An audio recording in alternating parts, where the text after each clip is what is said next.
한 사람이 백성을 위하여 죽는 것이 유익하다고 권고하던 자러라. 아멘. 우리 옆 사람과 함께 바라보면서 이렇게 인사하겠습니다. 사랑합니다. 사랑합니다. 사랑합니다. 한국 교계에 영향력 있는 목사님 중에 한 분이 계시는데 그 한 분이 누구냐면 한홍 목사님이라는 분이십니다. 여러분 들어보셨습니까? 우리 온누리교회 부목사님으로 계시다가 기척을 하셨고, 오늘 한국 교회 교계에서 리더십 분야의 전문가이고 권위자이신 분이십니다. 다수의 책을 저술하셨고요.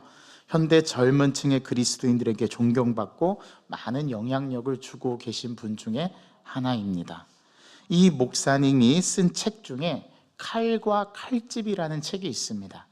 그 책을 저도 읽은 적이 있는데요, 그 책에서 그분이 그런 말을 하셨더라고요. 한 사람이 영향력 있는 사람이 되려면 칼과 칼집의 균형이 있어야 한다라고 말씀하셨어요. 이 목사님이 말씀하시는 칼의 의미는 현 시대가 요구하는 실력과 또 지식과 지혜가 담긴 노하우가 있어야 한다라는 겁니다. 아주 필수적이죠. 즉, 그 분야의 실력과 지식은 필수로, 요즘 젊은이들이 스펙을 쌓는데 열을 올리는 이유가 여기에 있습니다. 또 담긴 지혜가 담긴, 세상에서는 얻을 수 없는 지혜가 담긴 노하우가 있어야 한다라는 거예요. 어떤 분야이든지 간에. 그 이분이 한 예로 프랑스 대혁명을 예로 들었습니다. 프랑스 대혁명 당시에 왕족과 귀족 그리고 부르주아 계급은 너무나 호의호식하고 잘 사는데, 평민들과 서민들은 당시 닥친 기근과 전쟁으로 인해서 죽어 나자빠지고 있는 상황이었다라고 합니다. 그런데 왕족과 귀족들은 자신들의 안정과 배만 채울 뿐 이러한 평민과 서민들을 돌보지 않았다라는 겁니다. 그래서 평민과 서민층들이 들고 일어나서 이 왕족과 귀족들을 처형하고 마침내 프랑스 국왕이었던 루이 16세도 처형하고 새로운 입헌군주제를 세웠다라는 겁니다. 그런데 그렇게 세워진, 시민혁명으로 세워진 이 입헌군주제가 잘 진행될 줄 알았는데, 이 프랑스 대혁명 이후에 더 큰 문제가 발생했다라는 겁니다. 왜냐하면 국왕과 왕족과 귀족들을 싹 다 처형하고 나니까 나라를 운영할 수 있는 지식과 지혜와 노하우를 가진 사람이 사라져버린 거예요. 평민들과 서민들이 나라를, 국가를 잘 세워서 잘 이끌어갔으면 좋았을 텐데, 이러한 지도력을 발휘할 수 있는 사람이 없다 보니까 오히려 프랑스 대혁명 이후에 프랑스라는 국가가 너무나 큰 존폐의 위기에 놓이게 되었다라는 사실입니다. 더 큰 혼란에 빠지게 된 거죠. 그래서 영향력을 발휘하려면 실제로 실력과 지식과 영향력을 발휘할 수 있는 노하우가 있는 그러한 칼을 가지고 있어야 한다라는 겁니다. 그런데 이 목사님의 말에 의하면 또 한 가지 칼만 가지고 있어서는 안 된답니다. 그 예리한 칼날을 다 받아낼 수 있는 포용력, 그 칼집이 있어야 한다라는 거죠. 그래서 한홍 목사님이 말씀하시는 칼집의 의미는 우리가 가져야 할 인내, 겸손, 자기 절제, 침묵, 그리고 한 가지가 더 있는데 그것이 바로 사랑이라는 겁니다. 이것을 한우 목사님은 칼집이라고 표현을 했다라는 것입니다. 예리하고도 모든 것을 베어버리는 이 칼을 담을 수 있는 합당한 그릇이 있어야 한다라는 이야기겠지요. 이분의 이야기입니다. 그냥 검이 아니라 명검이 되려면 날카롭고 예리한 칼만 있으면 안 되고, 그 날카롭고 예리한 칼을 포용할 수 있는 칼집이 있어야 된다라는 의미입니다. 여러분 어떻게 공감이 되십니까? 오늘 본문을 통해서 우리는 이 칼과 칼집에 대한 이야기를 좀 여러분들과 함께 나누려고 합니다. 오늘 저는 이 칼과 칼집에 대한 이야기를 오늘 본문의 5구절을 통해서 함께 폭력과 비폭력이라는 의미로 바꾸어서 여러분들과 함께 은혜를 나누기를 원합니다. 예수님께서 기드론 시내를 건너 감람산 지역에 있는 그 한 동산에 도착을 하셨어요. 거기서 체포가 되시죠. 우리가 지난주에 확인한 본문의 말씀이 바로 이 말씀입니다. 우리 예수님께서 기드론 시내를 건넜다라는 의미는 요한복음이 다른 공관복음서와는 다르게 의도적으로 기드론 시내라는 단어를 사용하는데요, 다른 복음서에서는 나오지 않아요. 유일하게 기드론 시내를 건넜다라는 말은 요한복음에만 기록되어 있고, 이 기드론 시내를 건너야 감람산에 있는 겟세마네 동산에 도착하게 됩니다. 이 동산은 예수님께서 제자들과 함께 평상시에 늘 자주 기도하러 가셨던 곳이었어요. 그런데 평상시 그렇게 건너던 기드론 시내가가 이번만큼은 범상치 않게 기록된 이유가 무엇일까요? 이 기드론 시내가 의미하는 바가 있었기 때문입니다. 요한복음은 이걸 의도적으로 사용함으로써 구약의 한 인물을 떠올리게 하는데요, 그 인물이 지난주에 말씀드린 다윗이었습니다. 성경에 유일하게 기드론 시내가를 건너갔다라고 표현한 사람 중에 왕인 사람은 다윗밖에 없어요. 그런데 이 기드론 시내라는, 이 기드론이라는 단어의 의미가 이 원어에 보면 죽음, 사망이라는 뜻이에요. 예수님께서 이 기드론 시내가를 건너서 십자가의 죽음을 향해 나아가고 있는 거죠. 그래서 상징적인 의미, 지명이 바로 기드론 시내였던 겁니다. 그런데 이 기드론 시내가를 건넌다라는 것을 의도적으로 사용한 이유는 구약의 한 인물인 다윗을 떠올리게 하려는 요한복음의 의도였는데요, 이 다윗이 기드론 시내가를 언제 건너냐 하면 자기 아들 압살롬이 반란을 일으켜서 자기를 죽이려고 추격할 때, 그때 예루살렘에 있는 이 기드론 시내를 건너서 감람산으로 도피해 가는, 피난 가는, 도망가는 상황에 놓여 있을 때 이 기드론 시내가를 건너게 돼요. 그러면 다윗은 어떤 생각이 들었을까요? 이 기드론의 말처럼 나는 이제 이 시내를 건너면 죽음이겠구나, 나는 여기서 이제 끝장나겠구나, 왕으로서의 내 인생의 삶은 여기서 마감이 되겠구나, 그런 마음으로 기드론 시내를 건넜는데, 하나님은 이 다윗이 생각한 것과 다윗이 말한 대로 그렇게 이루어 가실 생각이 없으셨어요.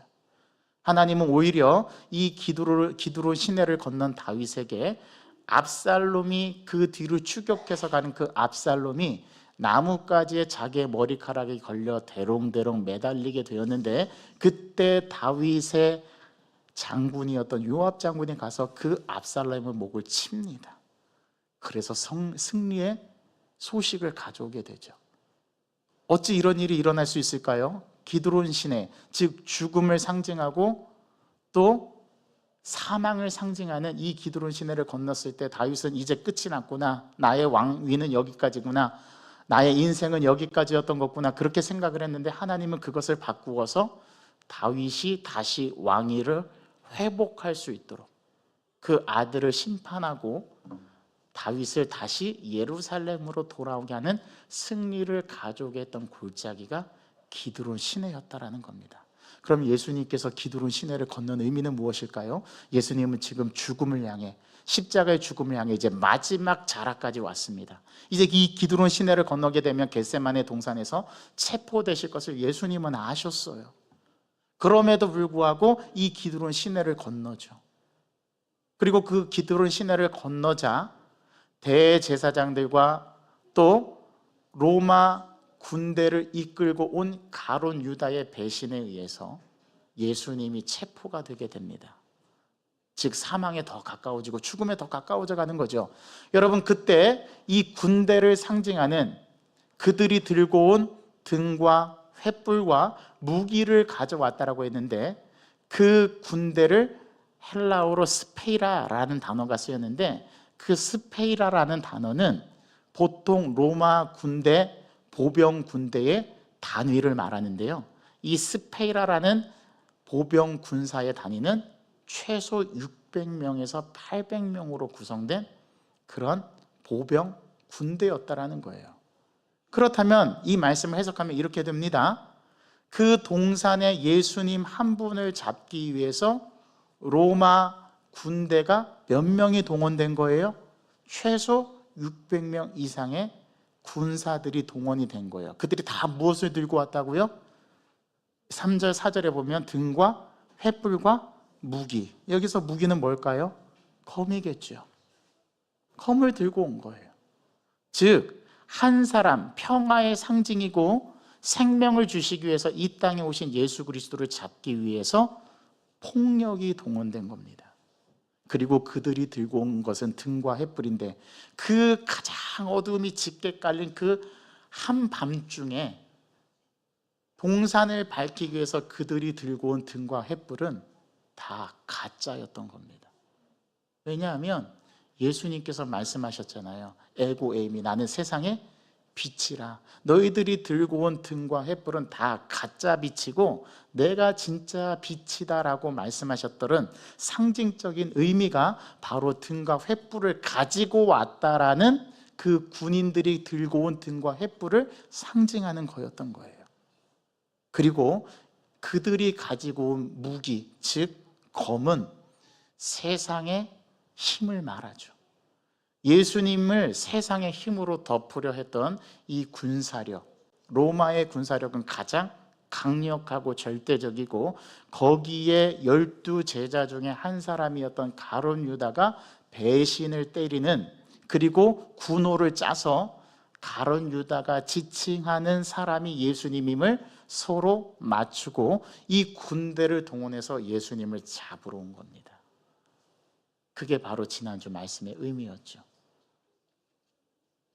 그래서 기드론 시내를 건넌다라는 의미, 저와 여러분들의 인생 가운데도 이 기드론 시내가 늘 있다라고 말씀을 드리지 않았습니까? 그 기드론 시내를 건너야만 거기서 진짜 빛 대신 예수 그리스도의 실체가 드러나고, 그 예수 그리스도와 정반대 오늘 대척점에 서 있는 세상의 힘이라고 말하는, 세상의 가치관, 세상의 능력이라고 말하는 것을 상징하는 검, 그 검을 똑같은 방식으로 예수님의 수제자였던 베드로가 오늘 휘두른다는 사실입니다. 뭐죠?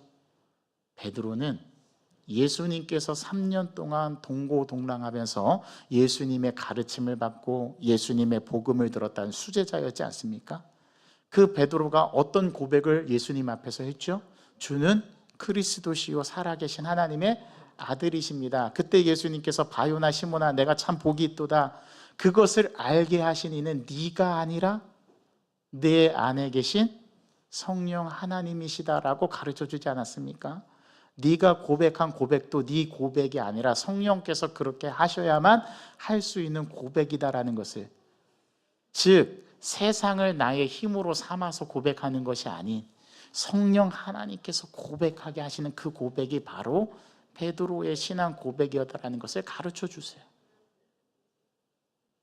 그런 가르침을 받았던 베드로였습니다. 그리고 베드로는 어떻게 얘기했습니까? 예수님께서 마지막 제자들의 가르침을 예루살렘으로 올라가는 길, 십자가의 여정을 향해 나아가는 그 길 위에서, 한복판에서 예수님께서 제자들에게 3번이나 내가 대제사장들과 장로들과 서기관들에게 붙잡혀서 고난을 당하고 십자가에 죽고 3일 만에 부활할 것이다라는 것을 순한 예고를 한 번도 아니고 3번이나 예수님께서 제자들에게 말씀하셨을 때, 그때 당당하고 당돌하게 나서서 주님 절대로 그런 일은 일어나지 않을 겁니다. 그리고 그렇게 죽으셔서는 안 됩니다. 그리고 만약에 그런 일이 일어난다고 해도 저는 주님을 따르겠습니다 라고 호언장담했던 사람이 베드로였어요. 그때 3번째 순환 예고 때 베드로가 자기의 목숨을 던져서까지라도 내가 그걸 막아내겠습니다 라고 호언장담했던 베드로에게 예수님께서 뭐라고 예고하셨죠? 네가 오늘 밤 닭 울기 전에 3번 나를 부인하리라 라고 말씀하셨어요. 그게 베드로였어요. 예수님과 베드로는 서로 다른 동상이몽의 꿈을 꾸었던 겁니다. 그렇다면 오늘 베드로가 왜 검을 휘둘렀을까요? 그리고 검은 도대체 어디서 났던 걸까요? 오늘 본문을 함께 들여다보십시다. 우리 18장 10절 말씀 읽어보겠습니다. 시작. 이에 시몬 베드로가 칼을 가졌는데 그것을 빼어 대제사장의 종을 쳐서 오른편 귀를 베어버리니 그 종의 이름은 말고라. 오늘 10절 말씀에 의하면 단 한 가지 힌트밖에 주지 않았습니다. 베드로가 칼을 가졌는데. 자, 칼을 가졌다랍니다. 그럼 묻습니다. 도대체 이 칼은 어디서 난 것일까요? 제가 오늘 본문 말씀을 설교를 준비하면서 여러 주석책도 찾아보고 오랜 시간을 들여서 묵상해 봤습니다. 그래 제가 결론 내린 거는 그 중에서 몇 가지 압축해서 생각을 해보았어요. 첫 번째, 베드로는 그 당시에 여러 종파 중에 열심당 종파가 있었어요. 예수님 당시에 4개의 종파가 있었어요. 사두개파, 바리새파, 그 다음에 에세네파, 열심당원, 이 4개의 당파가 있었는데 그 중에 열심당원들은 너무나 혁명적이고 너무나 불의를 못 찾는, 당시에는 불처럼 끓는 그러한 집단이었어요. 정의를 보면은 이렇게 울분을 참지 못하고 그거를 폭력과 무력을 사용해서라도 이루어내고 관철시키는 그 종파가 바로 열심당원이었습니다. 그래서 열심당원들은 항상 가슴에 시칼이라는 칼을 차고 다녔어요. 그 칼의 이름이 시칼입니다. 시칼이 아니라 시칼이라는 검입니다. 단검이에요. 그걸 항상 가슴에 품고 다녔어요. 그리고 여차하면 그것을 이루어내기 위해서 이 검을 아주 사용하는데 거리낌이 없는 자들이 열심당원이었습니다. 그 열심당원 중에 하나가 누구였냐면 가룟 유다였어요. 아마 그것을 생각해 보면 베드로도 열심당원이지 않았을까. 항상 가슴에 칼을 품고 다니다가 오늘 이 결정적인 사건 때 검을 꺼내 들은 것이죠. 그렇게 보는 학자들도 있고, 또 하나는 이때 군대가 몇 명이 왔다고 그랬어요? 스페이라 600명에서 800명 정도의 군대가 되는 이 군사들이 왔는데 그 군사 중에 한 사람의 칼을 빼앗아서 휘둘렀을 수도 있어요. 근데 오늘 본문은 어떻게 칼을 가졌는지는 보도되지 않습니다. 왜냐하면 중요하지 않아요. 중요한 것은 베드로가 이 검을 의지하고 사용해서 대제사장의 종인 말고의 오른쪽 귀를 베었다라는 겁니다. 뭐 한 거예요? 폭력을 휘두른 거죠. 누가요? 예수님의 수제자였던 베드로가. 이게 무엇을 상징하는지 아십니까? 베드로는 예수님을 통해서 힘을 갖고 싶었던 거예요. 예수님이 놀라운 능력과 이적을 행하시니까 저분은 이 로마 정권을 그 능력으로 뒤집어 엎고 우리 민족을 저 로마의 속박에서부터 해방시켜줄 메시아구나. 즉 베드로가 생각한 메시아는 이스라엘 백성들을 죄에서부터 구원해줄 메시아가 아니라 세상이 말하는 권력과 힘을 그분이 소유해서 그것을 통해서 우리 민족을 해방시킬 분으로 예수님을 봤던 거죠. 그래서 예수님께서 십자가에 죽는다라고 할 때 그렇게 죽어서는 안 된다라고 저항을 했던 사람이 베드로였던 거예요. 즉 베드로는 인간의 탐욕과 욕심을 상징하는 세상의 방법과 세상의 힘을 자기 힘으로 삼았던 사람이었던 거예요. 오늘 그 베드로의 민낯과 베드로의 실체가 십자가의 죽음 앞에서 체포되고 있는 예수님 앞에서 완전하게 드러나는 겁니다. 이 십자가 죽음을 완수하기 위해서 예수님께서 체포되시고 이제 하나님의 뜻을 이루어야 하는 이 절체절명의 상황 속에서 베드로는 예수님의 그것을 이루어 가지 못하도록 방해하는 사탄과 같은 역할을 했던 거예요. 이게 베드로가 가졌던 폭력이었습니다. 세상의 힘을 나의 힘으로 삼은 결과였죠. 그런데 예수님은 이것에 대해서 끊임없이 제자들을 가르치고 말씀하셨지 않습니까? 너희가 으뜸이 되고자 하는 자는 너희가 섬기는 자가 되어야 한다라고 가르쳐 주셨어요. 십자가의 죽음을 향해서 예루살렘으로 올라가는 길에 이 복음을 듣고서도 제자들은 어떤 일들을 행하죠? 서로 다툽니다. 왜 다툽니까? 나중에 주께서 주의 영광의 보좌에 앉게 될 때 주여 오른쪽에 제 아들 즉 야고보와 요한을 앉혀달라고 세베대의 어미가 청탁을 했기 때문에 그래요. 그랬더니 그 모습을, 그 이야기를 들은 그 제자들이 다 분을 냈다고 얘기했습니다. 왜요? 제자들도 다 똑같이 그 생각을 하고 있었던 거예요. 즉 예수님을 자기의 모든 것을 충족시켜 줄 수 있는 힘으로 삼으려고 했던 거예요. 세상에 똑같은 방식으로 힘을 삼으려고 했던 게 베드로였던 거예요. 오늘 그 베드로가 마침내 민낯과 자기의 실체를 다 폭로하고 드러냅니다. 예수님이 여기까지 베드로를 몰고 가세요. 왜요? 베드로도 기드론 시내가를 건너야만 합니다. 왜요? 건너지 않으면 참되신 예수 그리스도를 깨달을 수 없기 때문에 그래요. 요한복음 오늘 이 18장의 본문은 이걸 말씀하고 싶었던 거예요. 우리가 세상의 힘이라고 하는 것을 나의 힘으로 삼게 되는 그 결과가 무엇인가를 오늘 본문은 우리에게 보여주려고 했던 거예요.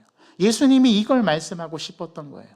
그래서 예수님이 어떻게 말씀하셨습니까? 우리 11절 말씀 읽어보겠습니다.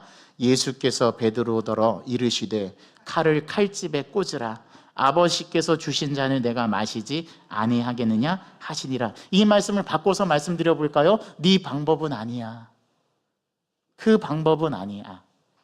그러면서 이 베드로가 검을 휘두른 폭력에 맞서서 예수님은 어떻게 반응하십니까? 비폭력으로 이 베드로의 폭력 앞에 반응하십니다. 내가 너희들에게 말했지, 서로 사랑하라. 너희가 서로 사랑하면 내 제자인 줄 내가 알리라. 예수님께서 세상의 힘이라고 하는 것을 원동력으로 삼지 말고 예수님의 가르침이었던 사랑, 이게 대림절 네 번째 주간의 주제이지 않습니까? 예수님께서 이 땅에 오신 목적이 왜 오셨어요? 저와 여러분들을 너무나 사랑하셨어요. 이게 피부에 잘 안 닿아오시죠? 여러분들 오늘 집에 돌아가셔서 여러분들의 자식을 십자가에 매달아 죽이십시오. 그러면 예수님께서 자기 아들, 하나밖에 없는 아들을 이 땅에 보내신 그 사랑을 깨달을 수 있게 될 것입니다. 차라리 그래서라도 예수님의 사랑을 깨달을 수 있다면 오히려 그게 저와 여러분들을 위해서 더 낫습니다. 실제로 죽이라는 말씀이 아니라 그 의미를 내 피부로 느낄 만큼 여러분들의 신앙 가운데 이루어내라라는 말이에요. 세상의 힘을 나의 힘으로 삼지 않고 예수 그리스도의 사랑을 나의 힘으로 삼아야 한다는 게 오늘 이 두 구절이 가르쳐 줍니다. 그 스페이라라는 군대는 뭘 가지고 왔다고요? 무기를 갖고 왔어요. 그리고 오늘 예수님께서 이후에 나오는 12절부터 14절까지의 말씀을 보면 세상의 권력의 중심 앞에, 세상이 말하는 힘이라고 하는 그 앞에 예수님이 당당하게 서게 됩니다. 그리고 그들에게도 뭐로 맞서세요? 비폭력. 예수님 전혀 저항하지 않으세요. 반응하지 않으세요. 그리고 십자가에 무기력하게 죽어갑니다. 세상 사람들은 다 그게 예수님의 끝장남, 예수님의 무기력한 죽음은 이제 모든 것을 다 포기하게 만드는 것이라고 생각했을 겁니다. 그런데 그 비폭력이 마침내 승리를 하게 되죠. 그게 예수님의 방식, 그게 하나님 나라의 방식이었던 거예요. 여러분, 세상의 것을 여러분들의 힘으로 삼지 마시기 바랍니다. 그 세상의 것으로 여러분들의 것을 삼으면 그 결말이 오늘 베드로가 민낯을 보여주는 것처럼 그 결과는 대제사장의 종의 오른쪽 귀를 떨어뜨리는 것밖에는 할 수 없어요. 그러나 비폭력으로 사랑으로 맞서서 십자가의 죽음의 길을 선택한 그 예수님은 그 십자가의 비폭력의 죽음으로 모든 인류에게 생명을 가져다주는 놀라운 승리를 이루어내셨습니다. 그게 눈에 보이지 않는 힘, 그게 눈에 보이지 않는 하나님 나라의 가치관, 그게 눈에 보이지 않는 하나님의 방식이었던 거예요. 우리는 이 방식이 우리 눈에 보이지 않지만 여러분들과 저는 너무나 많은 경험을 하고 있어요. 세상의 힘이 아닌 예수를 나의 힘으로 삼을 때, 예수님을 이용해 먹자는 게 아니라 예수님께서 말씀하신 그것을 전폭적으로 내가 받아들이고 그런 방식의 삶을 살아갈 때, 내가 루저가 돼서 으뜸이 되고자 하는 게 아니라 섬기는 자가 되었을 때, 그때 여러분들에게 주어지는 것은 세상의 힘을 능가하는 하나님의 나라의 놀라운 진리와 가치를 발견하게 될 것이라는 사실입니다. 오늘 이걸 발견해 볼 수 있는 저와 여러분들이 되기를 간절히 소망합니다.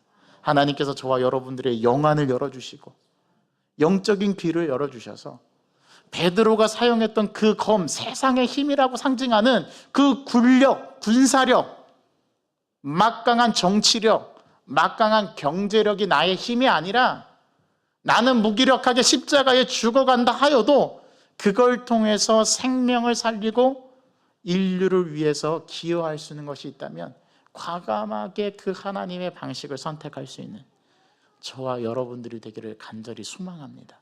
그럼 이 말씀을 우리에게 어떻게 적용해 볼 수 있을까요? 여러분들이 지금 힘이라고 생각하는 게 뭡니까? 돈입니까? 지식입니까? 명예입니까? 아니면 정치력입니까? 그 어떤 대상이 있다 한들 세상의 힘으로는 하나님의 가치와 하나님의 방식을 구현해낼 수 없어요. 우리는 완전 인식의 틀을 바꿔야 합니다. 어떻게 바꿔야 하냐면 세상이 말하고 있는 돈, 그것을 완전히 이번 한 주간 멀리해 보십시오. 그러면 여러분들에게 새롭게 그 돈이 대체되는 것을 경험하게 되는 그 무엇인가가 여러분들 삶 속에서 나타나게 될 것입니다. 그게 바로 칼집이에요. 한옥 목사님이 말씀하셨던 칼집, 예리한 칼날, 그 칼날을 다 받아내는 칼집 말이죠. 어떤 것을 다 벨 수 있는 것도 자기 자신이 배워서 그 칼을 포용할 수 있는 포용력, 그게 뭘까요? 여러분들이 추구하는 가치, 그게 바로 예수님 말씀하셨던 사랑, 자기 절제, 인내, 소망, 겸손, 이런 가치들이 여러분들의 삶에서 새롭게 급부상하게 되고 내가 느끼게 되는 것을 경험할 수 있게 될 겁니다. 이게 바로 대림절 넷째 주간, 즉 25일 성탄절까지 보내는 우리에게 있어서 주신 하나님의 놀라운 은혜, 그게 바로 사랑입니다. 그 사랑을 다른 말로 표현해 볼까요? 그게 칼집이에요. 그 칼집을 다른 말로 표현해 볼까요? 그게 비폭력이에요. 폭력에 폭력으로 맞서면 의미가 없어요. 그 폭력을 이길 수 있는 유일한 힘, 유일한 것은 세상이 말하는 힘이 아니라 예수님께서 가르쳐 주셨던, 제자들에게 그토록 강조했던 사랑이었던 겁니다. 칼집이었던 거예요. 오늘 이 칼집을 저와 여러분들의 것으로 만드는 우리 영광교회 모든 권속들이 되기를 주님의 이름으로 소망합니다. 하나님, 빛 대신 예수 그리스도께서 오늘 이 본문 말씀을 통해서 우리에게 귀한 깨달음을 줍니다. 베드로는 세상의 힘을 나의 힘으로 삼아서 자신의 원하는 것을 이루려 했지만, 그러나 예수님께서는 베드로에게 도로 그 칼을 칼집에 꽂으라 라고 말씀하시면서 칼집을 말씀하셨습니다. 그것은 비폭력, 즉 예수님의 사랑의 방식, 이 세상의 힘이라고 말하는 힘의 원력이 아니라 예수님께서 가장 궁극적으로 이루어내시려고 하셨던 그 십자가의 사랑만이 이 세상의 힘을 이길 수 있고, 이 폭력을 비폭력으로 맞서서 그 폭력을 이길 수 있는 힘을 우리 예수님께서 오늘 베드로를 통해서 가르쳐 주셨습니다. 주님, 이번 한 주간에 살아갈 때 우리가 힘으로 삼는 것이 무엇입니까? 돈입니까? 경제력입니까? 아니면 나에게 주어진 막강한 권력입니까? 권세입니까? 아니면 그 기타 다른 무엇이 나에게 있어서 세상의 힘이라고 말하는 것입니까? 그것을 과감하게 놓아버릴 수 있는 용기를 주옵소서. 그리고 주님께서 말씀하시는 칼집, 자기 절제와 사랑과 인내와 겸손과 포용력을 가지고 이 세상의 힘이라고 하는 것들을 다 덮을 수 있는 그런 그리스도의 사랑이 나를 사로잡고 이번 한 주간 동안에 내가 잡고 있는 것들을 놓아버려서 새로운 가치와 새로운 하나님의 방식들을 나의 몸속에 배이게 하는 그런 놀라운 은혜를 경험케 하는 한 주간의 삶이 될 수 있도록 주여 도와주옵소서. 우리의 눈으로는 이걸 볼 수 없습니다. 주님께서 보게 해주셔야 하고 주님께서 느끼게 해주셔야 합니다. 하나님, 베드로가 고백했던 그 신앙 고백도 베드로 자신이 의지적으로 한 것이 아니라 성령 하나님께서 그의 마음속에 고백하게 하셨기 때문임을 믿습니다. 주여, 저는 할 수 없사오니, 나는 연약하고 나는 무능하오니 하나님, 이런 저에게 역사하셔서 주님 보게 하시고 깨닫게 하시고 가르쳐 주옵소서. 그래서 세상을 나의 힘으로 삼지 않고 하나님을 나의 힘으로 삼는 새로운 방식에 적응해가는 우리 모두가 되게 하여 주옵소서. 그래서 성탄의 기쁨을 우리가 이전과 같은 모습으로 맞이하지 않고 새로운 마음으로 이 성탄의 기쁨을 누릴 수 있도록 주여 역사하여 주옵소서. 예수 그리스도의 이름으로 감사하며 기도하옵나이다. 아멘. 우리 오늘 주신 말씀을 생각하면서 다 같이 자리에서 일어나셔서 우리 함께 이 찬양으로 결단하며 고백하기로 합니다. 선한 능력으로 함께 이 찬양 올려드리면서 기도로 나아갑시다.